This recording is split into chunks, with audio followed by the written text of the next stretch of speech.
Hi Darren, great to see you again last night. Just to recap on what we did during your lesson, the first change we need to make is in regards to your left hand grip. The grip itself is just getting a little bit too neutral, a little bit weak really in the left side. As a result, we look a little bit level in the shoulders here, and really it's sort of not powerful enough at setup.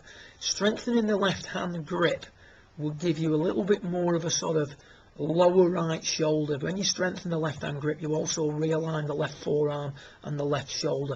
That's going to make it much easier for you to turn behind the golf ball, because the angle of the spine would be a little bit more this way rather than vertical as we see here. The weak left hand grip produces a top of the backswing position where the club face is very open. We can see here that the toe end of the club is pointing down. We've got quite a lot of cup in the left wrist, and the club face doesn't match up with the angle of the left forearm. So a stronger left hand grip will produce a squarer club face at the top.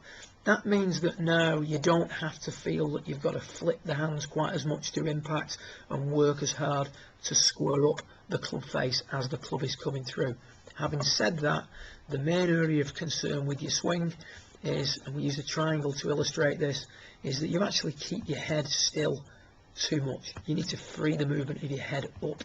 During the golf swing, you've got to feel that you're going to move behind the tip of that triangle on the way back, and you can see here that you sit on top of it, so the body angles are all wrong. What you've got to do now is, as you come into impact, you get ahead of it, and now you've got to hang back and allow the club to just pass the hands as you come through in an attempt to square the club face up.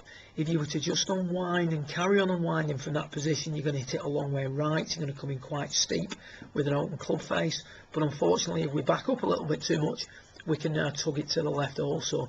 So what we need to do is feel like we're going to move behind the triangle on the way back and then back onto it on the way through, as we saw with Tiger Woods during your lesson. To get the feel for that, get yourself positioned on an upslope and spend a little bit of time hitting shots from an uphill lie, from an upslope, just being aware of what that line makes you do. It makes you get behind the ball more, it makes you stay behind it through impact, resulting in a much more gradual release, less of this trap feeling as you're coming into the golf ball. Great session, really enjoyed working with you. Keep me informed of your progress and hopefully work with you again soon. Well done.